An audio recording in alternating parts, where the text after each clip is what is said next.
And now chapter 43, Parenthood.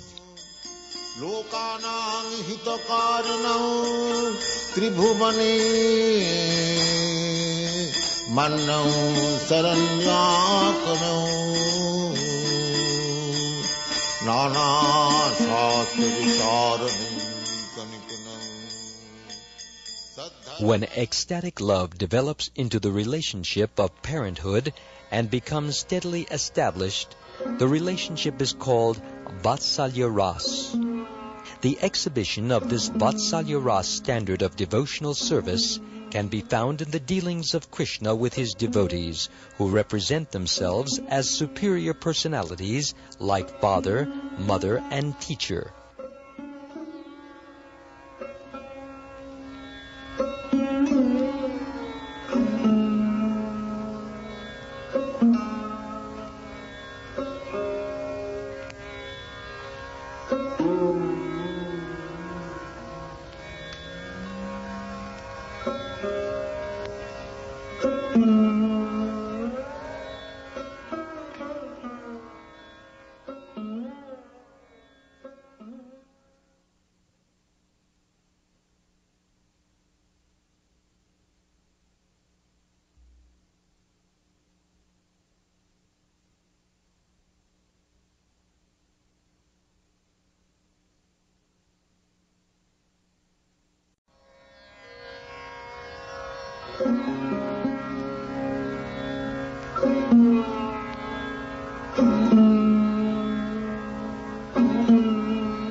Learned scholars have described the impetuses for parental love for Krishna existing in the elderly personalities who are in relation with him as follows.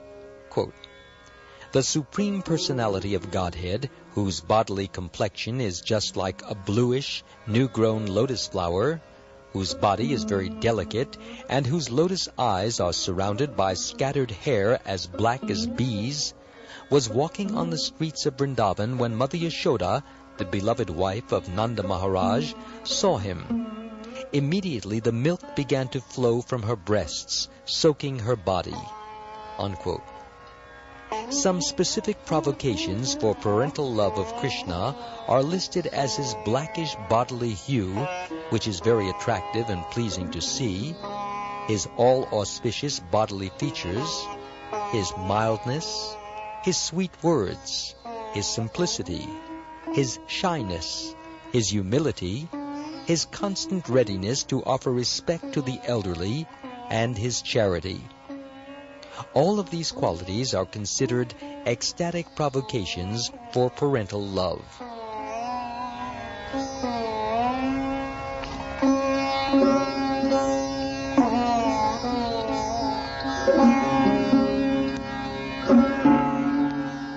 In Srimad Bhagavatam, 10th canto, 8th chapter, verse 45, it is stated by Shukdev Goswami that Mother Yashoda accepted Lord Krishna as her son, although he is accepted in the Vedas as the King of Heaven, in the Upanishads as the impersonal Brahman, in philosophy as the Supreme Male, by the yogis as the Super Soul, and by the devotees as the Supreme Personality of Godhead.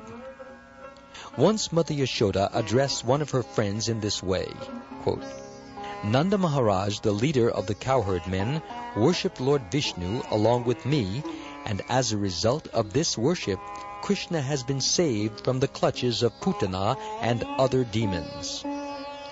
The twin Arjun trees were, of course, broken due to a strong wind, and although Krishna appeared to have lifted Govardhan Hill along with Balaram, I think that Nanda Maharaj actually held the mountain. Otherwise, how could it have been possible for a little boy to lift such a great hill?" Unquote. This is another example of ecstasy in parental love. This kind of parental love is generated in a devotee out of his conviction in love that he himself is superior to Krishna, and that without being taken care of by such a devotee, Krishna could not possibly live. One devotee therefore prayed to the parents of Lord Krishna as follows, quote, "Let me take shelter of the elderly parental devotees of Lord Krishna. They are always anxious to serve Krishna and to maintain him, and they are always so kind to him. Let us offer our respectful obeisances unto them for being so kind to the Supreme Personality of Godhead, who is the parent of the whole universe." Unquote. There is a similar prayer by a Brahmin who says, quote, "Let others worship the Vedas and the Upanishads, and let others worship the Mahabharat if they are afraid of material existence and want to become liberated from that condition. But as far as I am concerned, I wish only to worship Maharaj Nanda, because the Supreme Absolute Personality of Godhead, Krishna, is crawling in his courtyard as his own child." Unquote. Following is a list of respectful personalities who enjoy parental affection toward Krishna. 1. Mother Yashoda, the Queen of Vraja. 2. Maharaj Nanda, the King of Vraja. 3. Mother Rohini, the mother of Balaram. 4. All the elderly gopis whose sons were taken away by Lord Brahma. 5. Devaki, the wife of Vasudeva. 6. The other 15 wives of Vasudeva. 7. Kunti, the mother of Arjun. 8. Vasudeva, the real father of Krishna. And 9. Sandipani Muni, Krishna's teacher. All these are considered respectable elderly personalities with parental love for Krishna. This list is in order of superior importance, and thus we can see that Mother Yashoda and Maharaj Nanda are considered to be the supermost of all elderly personalities.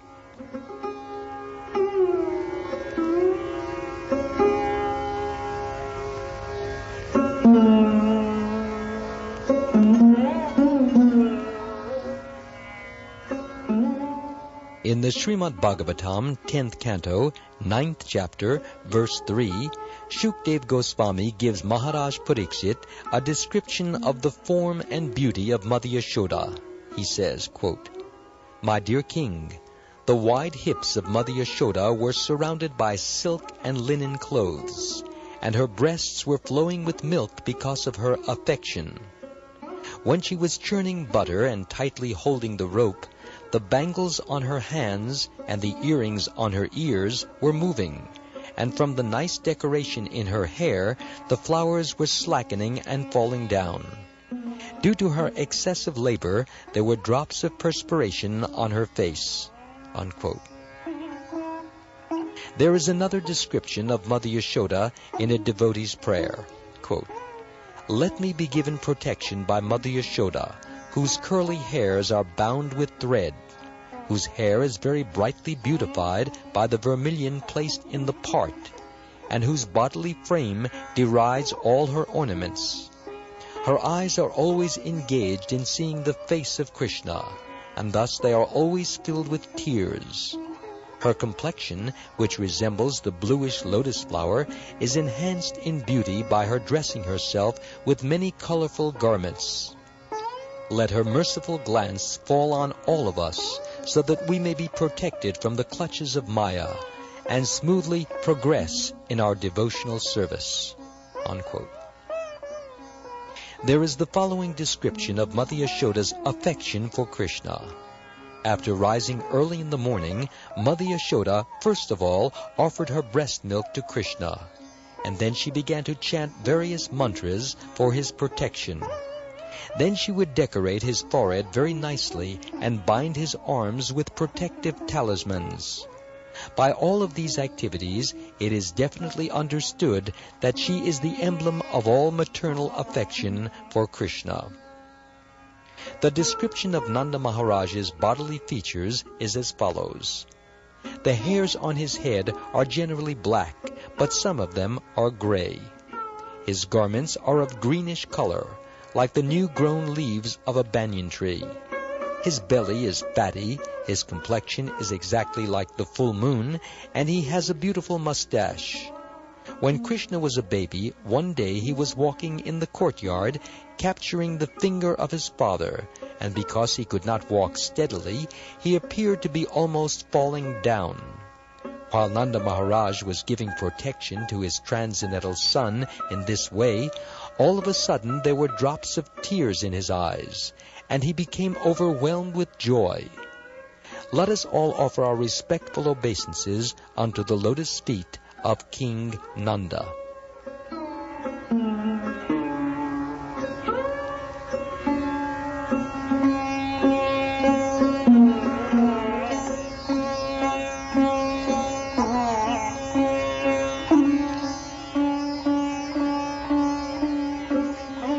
Childhood age, childhood dress, movements by the child, sweet words spoken by the child, nice smiling, and various forms of childish play are considered provocations for increasing parental love for Krishna. The childhood ages of Krishna are divided into 3 periods: the beginning of Kaumada age, the middle of Kaumada age, and the end of Kaumada age. During the beginning and middle of the Kaumada age, Krishna's thighs are fatty, and the inner part of his eyes are whitish. There are signs of teeth coming out, and he is very mild and gentle. He is described as follows, quote, "When Krishna had only 3 or 4 teeth coming out of his gums, his thighs were fatty, his body was very, very short, and he began to enhance the parental love of Nanda Maharaj and Mother Yashoda with the activities of his childish body. He was sometimes stepping with his legs again and again, sometimes crying, sometimes smiling, sometimes sucking his thumb, and sometimes lying down flat. These are some of the different activities of the child Krishna. When Krishna was lying down flat, sometimes sucking the toes of his feet, sometimes throwing his legs upward, sometimes crying, and sometimes smiling, Mother Yashoda, seeing her son in such pastimes, did not show any sign of restricting him, but rather began to watch her child with eagerness, enjoying these childhood pastimes." Unquote. In the beginning of Krishna's Kaumada age, the nails of tigers were set in a golden necklace about his neck. There was protective tilak on his forehead, black mascara around his eyes, and silk thread around his waist. These are the descriptions of Krishna's dress at the beginning of the Kaumada age.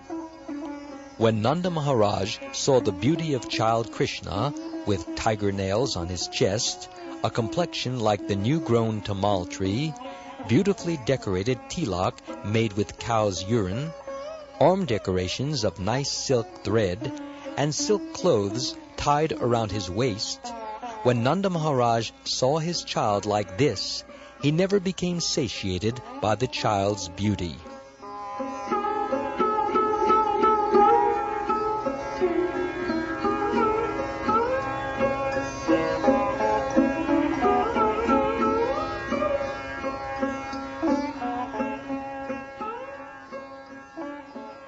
In the middle Kaumada age, the upper portion of Krishna's hair falls around his eyes.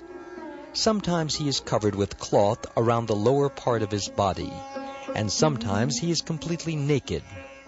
Sometimes he tries to walk, taking step by step, and sometimes he talks very sweetly in broken language. These are some of the symptoms of his middle Kaumada age. He is thus described when Mother Yashoda once saw him in his middle Kaumada age. His scattered hairs were touching his eyebrows, and his eyes were restless, but he could not express his feelings with proper words. Still, when he was talking, his talk was so nice and sweet to hear. When Mother Yashoda looked at his little ears and saw him naked, trying to run very quickly with his little legs, she was merged into the ocean of nectar. Krishna's ornaments at this age are a pearl hanging from the septum of his nose, butter on his lotus-like palms, and some small bells hanging from his waist. It is stated that when Mother Yashoda saw that the child was moving, ringing the bells on his waist, smiling at her with a pearl between his nostrils and with butter on his hands, she became wonderfully pleased to see her little child in that fashion.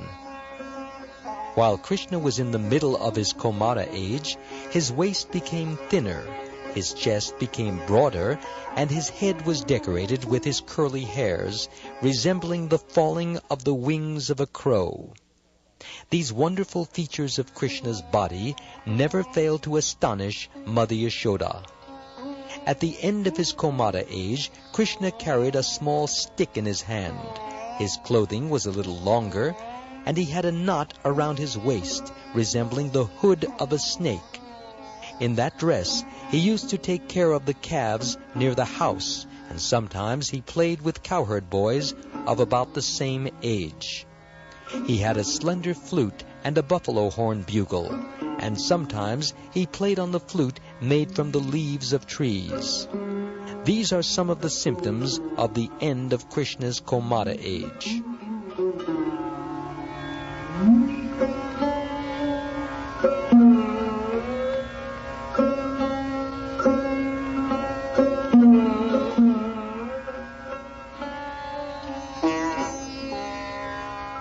When Krishna was a little grown up and was taking care of the small calves, he would often go near the forest. And when he was a little bit late returning home, Nanda Maharaj would immediately get up on the Chandra Shalika, a small shed built on the roof for getting a bird's eye view all around, and he would watch for him.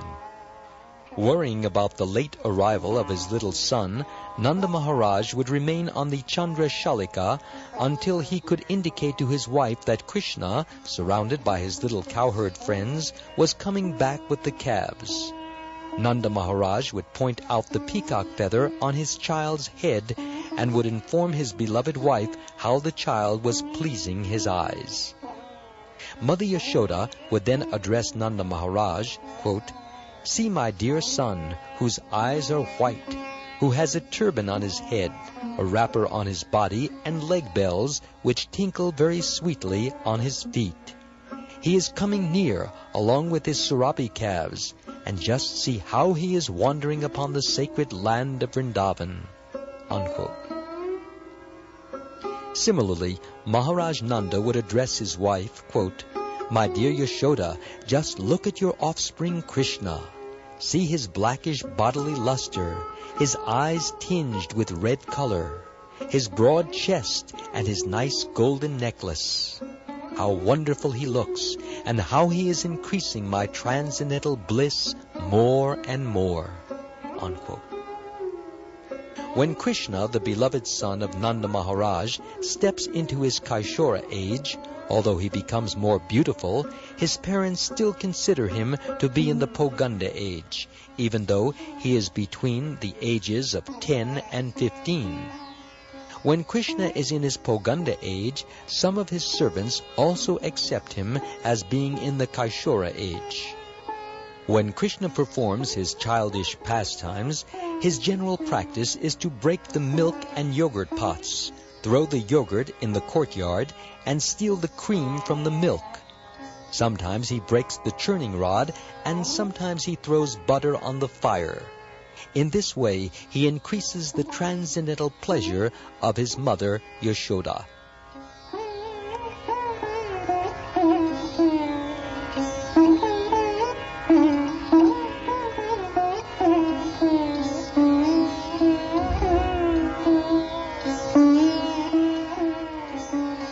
In this connection, Mother Yashoda once told Mukada, her maidservant, quote, Just look at Krishna looking stealthily toward all sides and slowly stepping forward from the bushes. It appears that he is coming just to steal the butter. Don't expose yourself, or he may understand that we are looking toward him. I want to enjoy the sight of his eyebrows moving in this cunning way, and I want to see his fearful eyes and beautiful face." Unquote.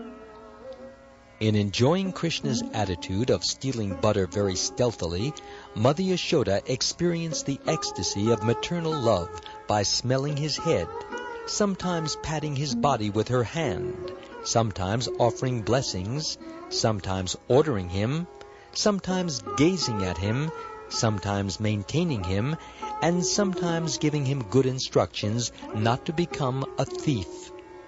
Such activities are in maternal ecstatic love. An important point to be observed in this connection is that the childish propensity of stealing is there even in the Supreme Personality of Godhead, and therefore this propensity is not artificial. However, in this spiritual relationship, there is no inebriety to this stealing propensity as there is in the material world. In Srimad Bhagavatam, 10th canto, 13th chapter, verse 33, Shukdeva Goswami tells King Pariksit, quote, "My dear king, as soon as the elderly gopis saw their sons coming, there was an inexpressible sign of parental love, and all of them became absorbed in affection. At first they were planning to chastise their sons for stealing butter, but as soon as the sons came before their eyes, they lost all of their angry attitudes and became overwhelmed with affection. They began to embrace their sons and smell their heads. While doing this, they became almost mad after their children." Unquote. In their childhood pastimes, all of these cowherd boys joined with Krishna in stealing butter. But rather than become angry, Mother Yashoda became wet from the milk flowing out of her breasts. Out of her affection for Krishna, she began to smell his head repeatedly.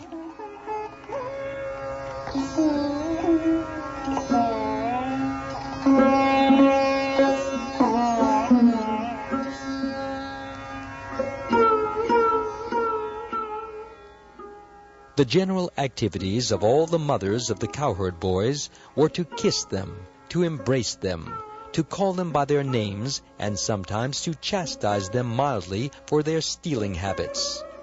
These manifestations of parental love are called sattvika ecstasy, wherein manifestations of 8 kinds of ecstatic symptoms are visible in full.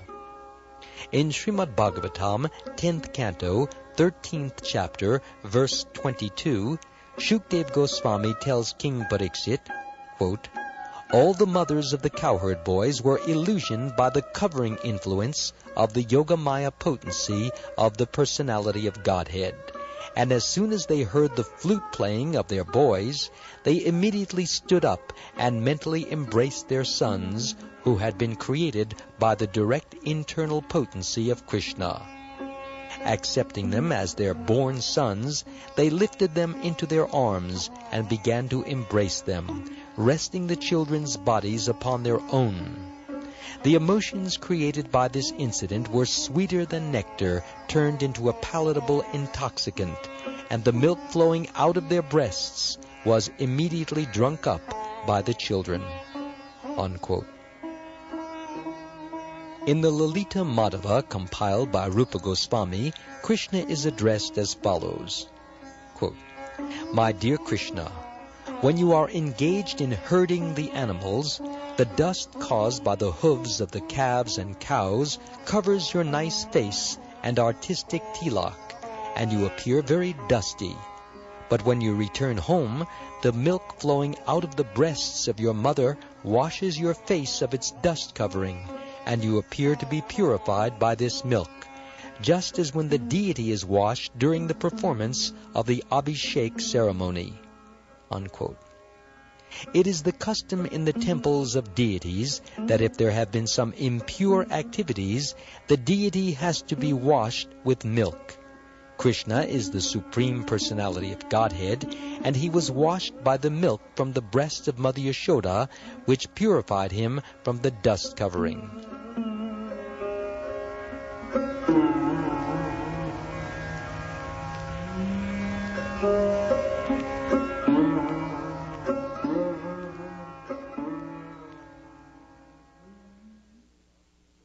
Sometimes there are examples of Mother Yashoda's becoming stunned in ecstasy. This was exhibited when she saw her son lifting Govardhan hill.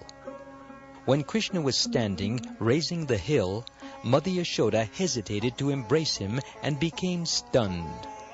The dangerous position that Krishna had accepted by lifting the hill brought tears to her eyes. With her eyes filled with tears, she could not see Krishna anymore, and because her throat was choked up by anxiety, she could not even instruct Krishna as to what he should do in that position. This is a symptom of becoming stunned in ecstatic love. Mother Yashoda sometimes enjoyed transcendental ecstasy in happiness when her child was saved from a dangerous situation, such as being attacked by Putana or some other demon.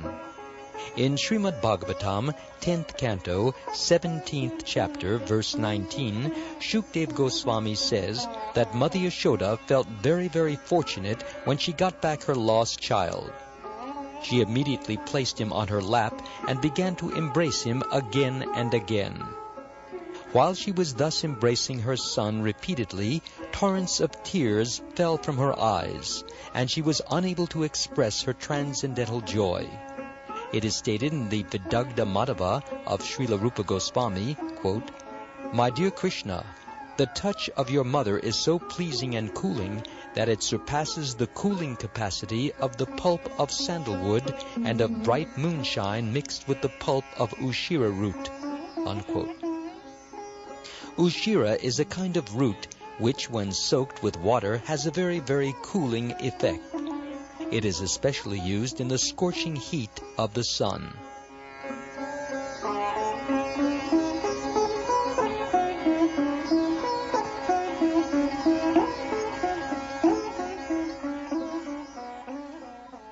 The parental love of Mother Yashoda for Krishna steadily increases, and her love and ecstasy are sometimes described as intense affection and sometimes as overwhelming attachment.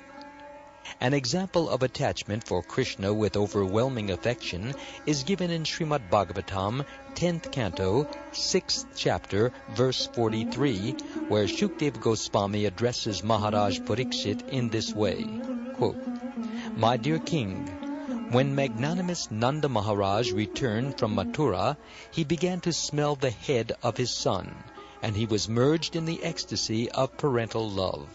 Unquote. A similar statement is there in connection with Mother Yashoda when she was too anxious to hear the sound of Krishna's flute, expecting him back from the pasturing ground. Because she thought that it was getting very late, her anxiety to hear the sound of Krishna's flute became doubled, and milk began to flow from her breast. In that condition, she was sometimes going within the house, sometimes coming out of the house. She was constantly looking to see if Govinda was coming back along the road. When many very great sages were offering prayers to Lord Krishna, glorifying his activities, the queen of Gokula, Mother Yashoda, entered the battlefield of Kurukshetra, wetting the lower part of her sari with the milk flowing from her breast. This entrance of Mother Yashoda at Kurukshetra was not during the battle of Kurukshetra. At other times, Krishna went to Kurukshetra from his paternal home, Dwarka, during the solar eclipse, and at these times the residents of Vrindavan also went to see him there. When Krishna arrived at Kurukshetra in pilgrimage, all the people assembled there began to say that Krishna, the son of Devaki, had arrived. At that time, Devaki, just like an affectionate mother, began to pat Krishna's face. And again, when people cried that Krishna, the son of Vasudeva, had come, both King Nanda and Mother Yashoda became overwhelmed with affection and expressed their great pleasure. When Mother Yashoda, the queen of Gokul, was going to see her son Krishna at Kurukshetra, one of her friends addressed her thus, quote, "My dear queen, the milk flowing out of your breast mountain has already whitened the river Ganges, and the tears from your eyes, mixed with black mascara, have already blackened the color of the Yamuna. And as you are standing just between the two rivers, I think that there is no need for your anxiety to see your son's face. Your parental affection has already been exhibited to him by these two rivers." Unquote.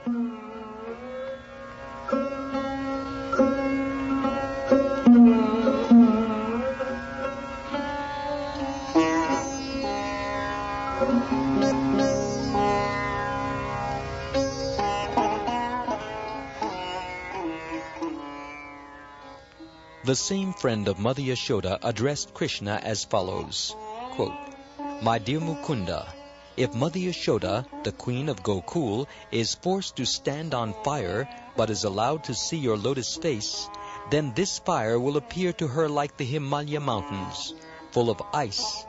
In the same way, if she is allowed to stay in the ocean of nectar, but is not allowed to see the lotus face of your grace, then even this ocean of nectar will appear to her like an ocean of arsenic poison." Unquote. Let the anxiety of Mother Yashoda of Vraja, always expecting to see the lotus face of Krishna, be glorified all over the universe.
A similar statement was given by Kunti Devi to Akrura.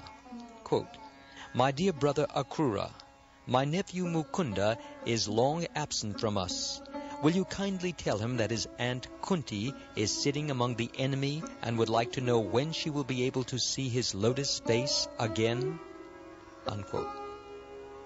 In Srimad Bhagavatam, 10th canto, 46th chapter, verse 28, there is this statement, quote, "When Uddhava was present at Vrindavan and was narrating the activities of Krishna in Dwarka, Mother Yashoda, while hearing this narration, began to pour milk from her breasts and shed tears from her eyes." Unquote.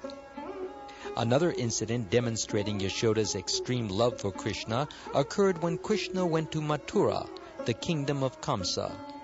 In separation from Krishna, Mother Yashoda was looking at Krishna's makeup utensils, and she fell down on the ground, almost unconscious, with a great sound. When she was rolling over on the ground, there were many scratches on her body, and in that piteous condition she began to cry, "Oh, my dear son, my dear son," and she slapped her breasts with her two hands.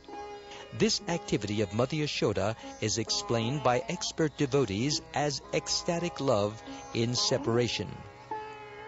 Sometimes there are many other symptoms, such as great anxiety, lamentation, frustration, being stunned, humility, restlessness, madness, and illusion.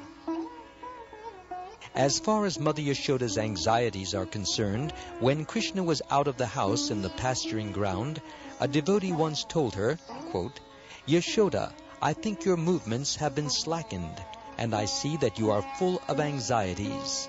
Your 2 eyes appear to be without any movement, and I feel in your breathing a kind of warmth, which is bringing your breast milk to the boiling point. All these conditions prove that out of separation from your son, you have a severe headache."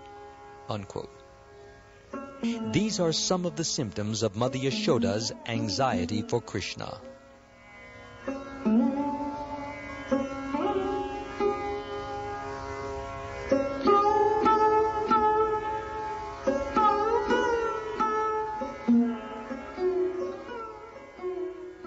When Akrura was present in Vrindavan and was narrating the activities of Krishna in Dwarka, Mother Yashoda was informed that Krishna had married so many queens and was very busy there in his householder affairs. Hearing this, Mother Yashoda lamented how unfortunate she was that she could not get her son married just after he passed his Kaishura age, and that she therefore could not receive both her son and daughter-in-law at her home. She exclaimed, quote, "My dear Akrura, you are simply throwing thunderbolts on my head." Unquote. These are signs of lamentation on the part of Mother Yashoda in separation from Krishna. Similarly, Mother Yashoda felt frustration when she thought, quote, "Although I have millions of cows, the milk of these cows could not satisfy Krishna. Therefore let a curse be on this milk. And I also am condemned, because although I am so opulent in material prosperity, I am now unable to smell the head of my child and feed him with my breast milk as I used to do when he was here in Vrindavan." Unquote. This is a sign of frustration on the part of Mother Yashoda in separation from Krishna. One friend of Krishna's addressed him thus, quote, "My dear lotus-eyed one, when you are living in Gokul, you are always bearing a stick in your hand. That stick is now lying idle in the house of Mother Yashoda, and whenever she sees it, she becomes motionless, just like the stick." Unquote. This is a sign of becoming stunned in separation from Krishna. In separation from Krishna, Mother Yashoda became so humble that she prayed to the Creator of the universe, Lord Brahma, with tears in her eyes, quote, "My dear Creator, won't you kindly bring my dear son Krishna back to me so that I can see him at least for a moment?" Unquote. Sometimes in restlessness, like a mad woman, Mother Yashoda used to accuse Nanda Maharaj, quote, "What are you doing in the palace? You shameless man? Why do people call you the king of Vraja? It is very astonishing that while being separated from your dear son Krishna, you are still living within Vrindavan as a hard-hearted father." Unquote.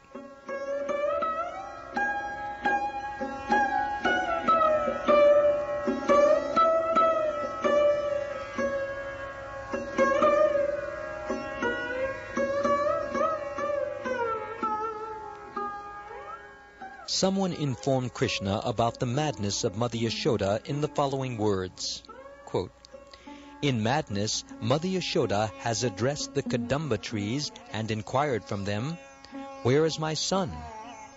Similarly, she has addressed the birds and the drones and inquired from them whether Krishna has passed before them, and she has inquired if they can say anything about you. In this way, Mother Yashoda, in illusion, was asking everybody about you, and she has been wandering all over Vrindavan." Unquote. This is madness in separation from Krishna. When Nanda Maharaj was accused by Mother Yashoda of being hard-hearted, he replied, quote, "My dear Yashoda, why are you becoming so agitated? Kindly look more carefully. Just see, your son Krishna is standing before you. Don't become a madwoman like this. Please keep my home peaceful." Unquote.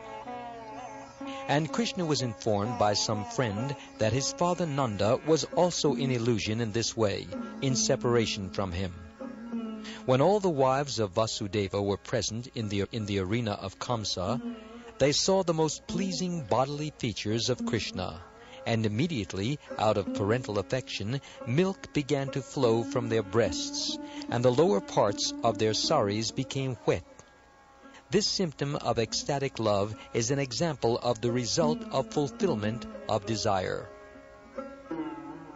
In the first canto of Srimad Bhagavatam, 11th chapter, verse 29, it is stated, quote, "When Krishna entered Dwarka after finishing the battle of Kurukshetra, he first of all saw his mother and all his different stepmothers and offered his respectful obeisances unto their feet. The mothers immediately took Krishna upon their laps, and because of their parental affection, there was milk flowing out of their breasts. So their breast milk, mixed with the water of tears, became the first offering to Krishna." Unquote. This is one of the examples of being satisfied after a great separation.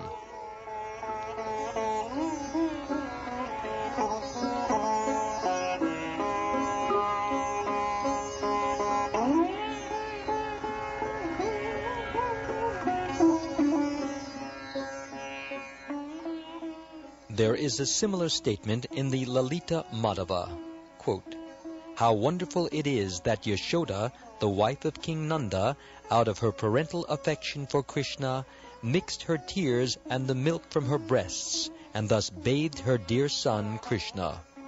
Unquote. In Vidagdha Madhava, a devotee addresses Lord Krishna as follows, quote, "My dear Mukunda, just after seeing your face, which was full with the scent of the lotus flower, Mother Yashoda, being attracted by the moonlight of your face, became so overjoyed in her affection that immediately from the nipples of her water pot-like breasts milk began to flow." Unquote. She was thus constantly engaged in supplying milk to Krishna after wetting the covering cloth over the jug. These are some of the signs of parental love for Krishna by his mother, his father, and elderly persons. Symptoms of ecstatic love in parental affection are expressed when Krishna is accepted as the Son. These constant transcendental emotions for Krishna are called steady ecstasy in parental love. Srila Rupa Goswami states herein that according to some learned scholars, the three kinds of transcendental mellow so far described, namely servitude, fraternity, and parental affection, are sometimes mixed. For example, the fraternal feelings of Balaram are mixed with servitude and parental affection. Similarly, King Yudhishthira's attraction for Krishna is also mixed with parental affection and servitude. Similarly, the transcendental mellow of Ugrasena, Krishna's grandfather, is mixed with servitude and parental affection. The affection of all the elderly gopis in Vrindavan is a mixture of parental love, servitude, and fraternity. The affection of the sons of Madri, Nakul and Sahadeva, as well as the affection of the sage Narad, is a mixture of friendship and servitude. The affection of Lord Shiva, Garuda, and Uddhava is a mixture of servitude and fraternity.